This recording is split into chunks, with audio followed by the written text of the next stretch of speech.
आज घेतलं ऑरॉन virtual machine. आपण या सिस्टम मध्ये लॉग इन झालोय. युजर क्या पाहिजे सॉफ्टवेअर टाकणार आहे. ठीक आहे ना. जसं VLC प्लेअर टाकू आपण. ठीक आहे ना. इथे सर्च करा VLC.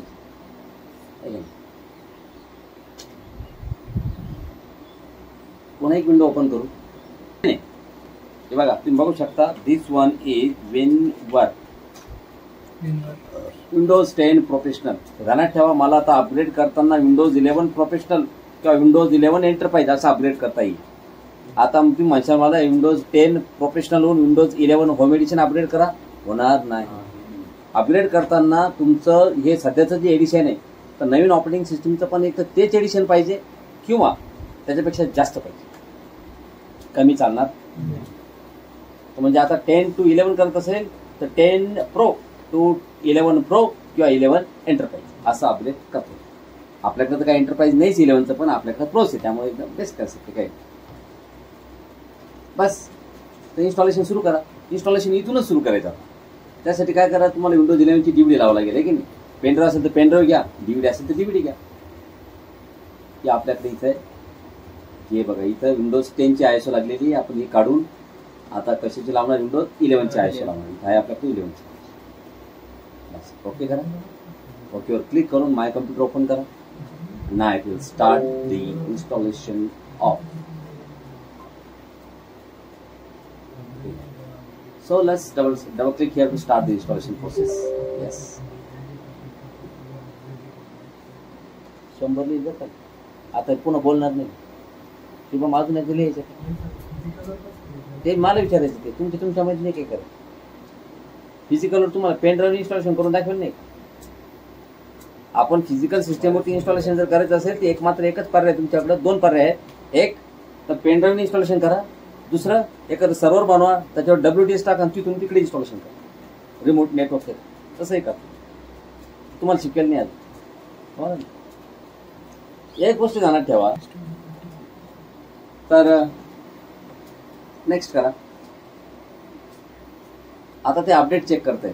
ऑब्विसली इंटरनेट नाही त्यामुळे थोड्या वेळानं ते थकून जाईल आहे का नाही. म्हणजे ते तुम्हाला मेसेज देईल की बाबा नाही आहे इथं काही इंटरनेट वगैरे आणि ते होणार नाही. मग ते तुम्हाला ओके ऍक्सेप्ट दिस. पुन्हा एकदा अपडेट चेक करतात ते कारण त्याला असं वाटतं तुम्ही आता अपडेटला लावला असेल पुन्हा.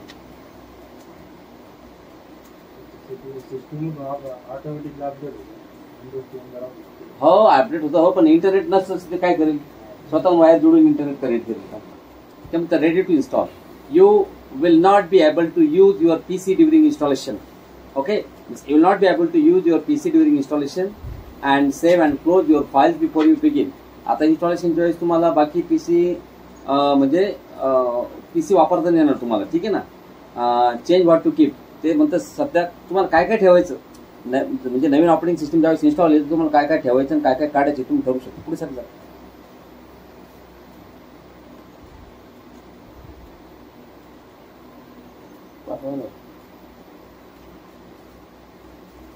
कटअप करायला बसलं का मला. ओके इन्स्टॉल नाव. बस आता इन्स्टॉलेशन चालू होईल. सगळ्या प्रिरिक्विजिट कम्प्लीट झालेलं आहे. त्यांनी चेक केलं आणि बस आता ते इन्स्टॉलेशन म्हणजे आता अपग्रेडेशन सुरू झालं. आता सिट बॅक अँड रिलॅक्स. हा जास्त कमीत कमी पाऊण तास लागेल. तर तुम्हाला स्पष्ट झालेलं आहे की विंडोज 11ची स्क्रीन आहे की नाही. ही स्क्रीन विंडोज 11ची असते. चला आता आपण लॉग इन करू. बघा तोच युजर आहे. बघा क्या बदलला की युजर दिसा ना का गरज मग. हा बघा तोच पासवर्ड आहे तोच युजर आहे. आणि आता हा विंडोज 11 मध्ये पहिल्यांदा लॉग इन. हाय लिहून आलं म्हणजे the user is actually logging on for the very first time. पहिल्यांदा लॉग इन करतोय तर असं येतं. तुम्ही लक्ष द्या. हे बघा तोच वॉलपेपर आहे. बघा जाऊ द्या ती सोडून द्या. तोच वॉलपेपर आहे. हे बघा त्याच्यामध्ये ह्याच पहिले बघा सी कार्ड. हे बघा राहत फतेह अली खान आहे का. तोच राहत फतेह अली खान चेंज सुद्धा नाही. बघा तोच असं एकदम बरोबर आहे की नाही.